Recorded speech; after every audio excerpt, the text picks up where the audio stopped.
बच्चों इसमें हम लोग प्रतिरोधकों के निकाय का प्रतिरोध क्या होता है ये देखेंगे। Resistance of a system of resistors, मतलब एक से ज़्यादा जब प्रतिरोध किसी सर्किट में होते हैं तो जैसे उसमें एमीटर है और स्विच है, वोल्ट मीटर है, लेकिन प्रतिरोध एक से ज़्यादा हैं तो उनके कंबाइंड उसका इफेक्ट क्या होता है इसको हम करेंगे। तो यहाँ पे हम ओम के नियम का भी यूज़ करेंगे, मतलब अप्लाई हो जाएगा। और ये जो प्रतिरोध होते हैं, रेजिस्टेंस होते हैं, दो तरह से अरेंज किए जा सकते हैं। एक संयोजन होता है कॉम्बिनेशन जिसको कहते हैं श्रेणी क्रम, सीरीज कॉम्बिनेशन, और दूसरा होता है समांतर क्रम, मतलब कि पैरेलल कॉम्बिनेशन। अब श्रेणी क्रम क्या होता है कि अगर प्रतिरोध या आप हम कह सकते हैं तार, यहाँ पे कई तार हैं, दो या दो से अधिक तारों को हम इस तरह से अरेंज करें कि जो हर प्रतिरोध के दो सिरे होते हैं, फर्स्ट और सेकंड एंड होते हैं, तो पहले वाले प्रतिरोध का सेकंड एंड दूसरे वाले प्रतिरोध के फर्स्ट एंड से जुड़े, दूसरे का सेकंड तीसरे के फर्स्ट से इसी तरह से जुड़े। तो इस तरह के अरेंजमेंट को हम क्या कहते हैं, श्रेणी क्रम कहते हैं। आप देखिए यहाँ पे तीन प्रतिरोध है, R1, R2 और R3, ये एक दूसरे से श्रेणी क्रम में अरेंज्ड है। और इनके ये सर्किट है, ये देखिए यहाँ पे कितनी सेल है, बैटरी कई एक से ज़्यादा सेल होती बैटरी बोलते हैं। तो एक दो कितनी सेल यहाँ पे दिख रही है, 4 सेल है। आप देखिए यहाँ पे बड़ी लाइन जो छोटी लाइन 4 है, तो 4 सेल्स हैं। और ये जो छोटी लाइन होती है वो नेगेटिव प्लेट होती है और जो बड़ी लाइन होती है वो पॉजिटिव। तो यहाँ पे 4 सेल की हमने बैटरी बना के इसके, और ये ए क्या है, एमीटर है। एमीटर हमेशा आपने देखा होगा इसके श्रेणी क्रम में अरेंज्ड होता है, ठीक है। और वोल्ट मीटर ये है समान, देखिए दोनों का तरीका अलग है। पूरे सर्किट के बीच में मीटर लगा दिया है, जबकि वोल्ट मीटर को इन रेजिस्टेंस के समांतर क्रम में।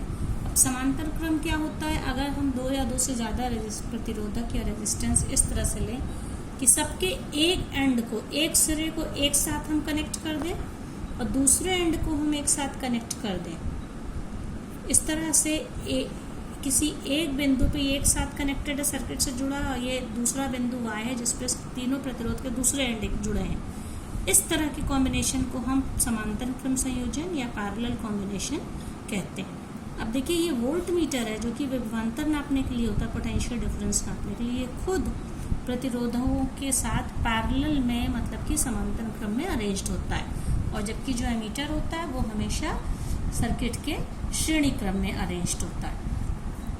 अब इसमें से पहले हम लोग श्रेणी क्रम के बारे में पढ़ेंगे कि श्रेणी क्रम में जब हम दो या दो से अधिक प्रतिरोधक को अरेंज करते हैं, लगाते हैं, तो उसका तुल्य, उस शब्द तुल्य प्रतिरोध हम बोलते हैं, इक्विवेलेंट रेजिस्टेंस, मतलब कि तीनों का मिला के क्या असर होगा उस सर्किट पे, उसको तुल्य प्रतिरोध कहते हैं। और उसमें कितनी धारा बहती है, कितना विभवांतर, तो इसके लिए हम एक एक्टिविटी या क्रियाकलाप करेंगे।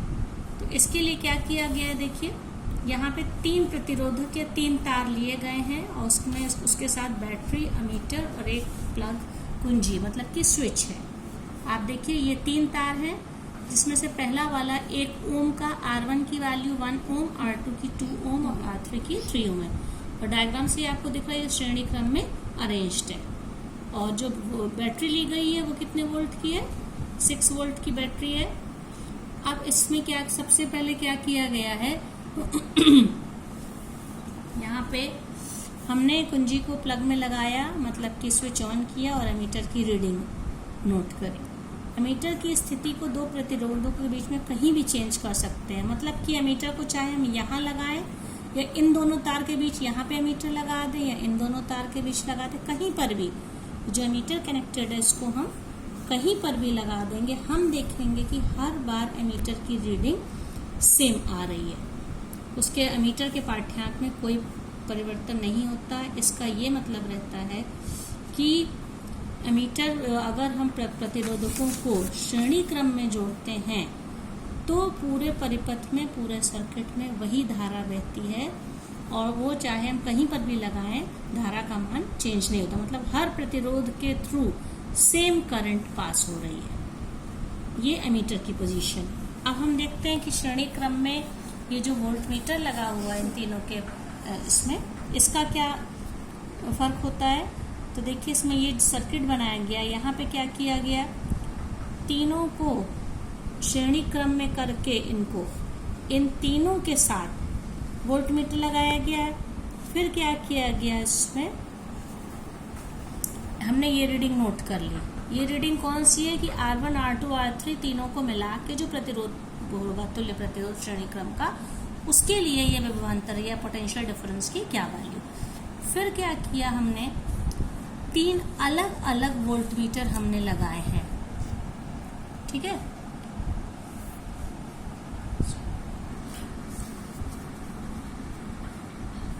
तो इस वाले में देखिए बच्चों, ये हमने वोल्टमीटर पहले तो तीनों प्रतिरोधों को श्रेणी क्रम में अरेंज करके जो रीडिंग बता रहा है पूरे सर्किट का, इन तीनों प्रतिरोधों के लिए विभवांतर बता रहा है, पोटेंशियल डिफरेंस। फिर हमने क्या किया, वोल्टमीटर को यहाँ से हटा के हम एक बार ये जो R1 तार है यहाँ पे हम मतलब ये यहाँ से निकाल के अगर हम इसको यहाँ पे कर दें, सिर्फ हम R1 के लिए नापेंगे V1 की क्या वैल्यू आई स्विच ऑन करके, फिर उसके बाद हम इसे यहाँ से हटा देंगे।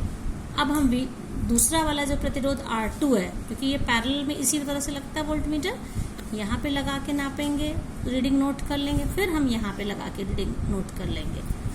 तो अब हम जब रीडिंग नोट कर लेंगे, तो जैसे मान लीजिए यहाँ पे इसकी रीडिंग, यहाँ पे जब था ये 2 वोल्ट आया, ठीक है, पहला वाला V1 की वैल्यू, R1 के लिए विभवांतर, R2 के लिए मान लीजिए 3 वोल्ट आया और R3 के लिए मान लीजिए 1 वोल्ट आया। तो इनका टोटल क्या हो जाएगा, 2 + 3 + 1 मतलब कि 6 वोल्ट। तो ये अलग अलग 2, 3 और 1 वोल्ट आया, और जब हमने इसको वोल्टमीटर को यहाँ से यहाँ लगाया तो इसने डायरेक्ट रीडिंग 6 वोल्ट की दी।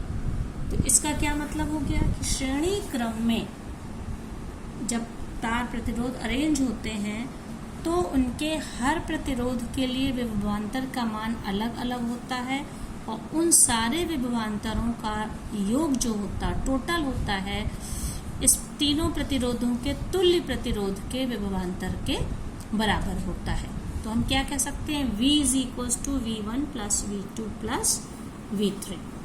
और आप ध्यान दीजिए, तीनों प्रतिरोधों के लिए धारा वही पूरे सर्किट में सेम करंट फ्लो हो रही थी, लेकिन विभवांतर तीनों में अलग अलग था। तो इसी आधार पे हम श्रेणी क्रम या सीरीज कॉम्बिनेशन के तुल्य प्रतिरोध या इक्विवेलेंट रेजिस्टेंस के लिए एक हम फॉर्मूला डिराइव कर सकते हैं। बच्चों आप देखिए, इसमें दिया गया है कि मान लिया कि 3 प्रतिरोध R1, R2 और R3 श्रेणी क्रम में एक दूसरे से जुड़े हुए हैं और इनमें करंट क्या प्रवाहित हो रही, I, और इनके तीनों के बीच इस वाले के लिए विभवांतर V1 है, इसके लिए V2 है और इसके लिए V3 है, ठीक है। तो ओम के नियम से अगर हम देखेंगे, क्योंकि तीनों में धारा तो तीनों में सेम करंट I हो रही है, ओम के नियम के हिसाब से V = IR होता है। तो उस हिसाब से जो पहला वाला जो प्रतिरोध है यहाँ पे R1 के लिए विभवांतर V1 था, तो V1 = IR1। ये देखिए, ये V1 है, पूरे सर्किट में I करंट फ्लो हो रही है, तो ये V1 है, ये V2 है और ये V3 है, और प्रतिरोध R1 है, R2 है, R3 है। तो इसके लिए क्या हो जाएगा, V1 की वैल्यू क्या हो जाएगी, ओम्स लॉ के हिसाब से V = IR होता है, तो V1 = IR1। इसी तरह से V2 = दूसरे वाले प्रतिरोध के लिए विभवांतर V2 होगा IR2 और V3 होगा IR3। और ये हम लोगों ने क्रियाकलाप से पहले ही प्रूफ कर दिया है कि अगर पूरी बैटरी का, पूरे सर्किट का विभवांतर V है तो V = होता है V1 + V2 + V3। अब हम इनकी वैल्यूज को रख देंगे, IR1 + IR2 + IR3। अब इनमें से I को कॉमन ले लेंगे तो क्या बचेगा, R1 + R2 + R3। ये R1, R2 और R3 क्या है, अलग अलग तीनों के प्रतिरोध हैं। अगर हम एक ऐसा तीन तार जो लगे हैं R1, R2, R3 प्रतिरोध की जगह पे एक ऐसा प्रतिरोध लगा दें जिसका वही मान हो जो इन तीनों का मिलाकर हो, तो मान लीजिए इन तीनों का जो कंबाइंड इफेक्ट होगा उसका प्रतिरोध, तुल्य प्रतिरोध या इक्विवेलेंट रेजिस्टेंस अगर R हो, तो हम ये मान सकते हैं कि पूरे सर्किट में I विद्युत धारा बह रही है, विभवांतर V है, जबकि प्रतिरोध का मान क्या है, R है। तो हम कह सकते हैं V is equals to I R. ये कंडीशन हमने कब ली बच्चों? तीनों की जगह पे अगर हम एक ऐसा प्रतिरोध लगा है जो इन तीनों के तुल्य प्रतिरोध के बराबर हो। तो आप देखिए ये V is equals to I R, I in bracket R1 plus R2 plus R3 है, और ये है V is equals to I R. इन दोनों समीकरणों के जब लेफ्ट हैंड साइड ये V है, लेफ्ट हैंड साइड्स इक्वल है, दोनों में V है, तो इनके राइट हैंड साइड्स भी इक्वल होने चाहिए। मतलब I in bracket R1 plus R2 plus R3 is equals to I are. ठीक है, अब दोनों तरफ से आई भी कैंसिल हो जाएगा, ये आई और ये आई कैंसिल हो जाएगा, तो क्या हो जाएगा? R is equals to R1 plus R2 plus R3। ये फॉर्मूला होता है तुल्य प्रतिरोध का जब श्रेणी क्रम में अरेंज्ड हो। अब जैसे एक सिंपल एग्जांपल ले सकते हैं, मान लीजिए ये 3 सर्किट है, इसकी वैल्यू मान लीजिए ये 2 ओम का प्रतिरोध है, ये 3 ओम का है और ये 4 ओम का है। तो ये R1, R2 और R3, तो इन तीनों को मिला के पूरे सर्किट का तुल्य प्रतिरोध R क्या होगा? R is equals to R1 plus R2 plus R3, मतलब कि 2 ओम प्लस 3 ओम प्लस 4 ओम, तो कितना हो गया? ये हो गया 9 ओम। ये फॉर्मूले, इस फॉर्मूले को हम लोग न्यूमेरिकल में यूज करेंगे। आपको श्रेणी क्रम में क्या याद रखना है बच्चों? ये है श्रेणी क्रम का सर्किट क्या है? ये वाला है। पूरे सर्किट में एक ही धारा, सेम करंट फ्लो होती है, लेकिन हर प्रतिरोध के लिए विभवांतर अलग अलग होता है। तीनों के विभवांतर का सम पूरे सर्किट के विभवांतर के बराबर।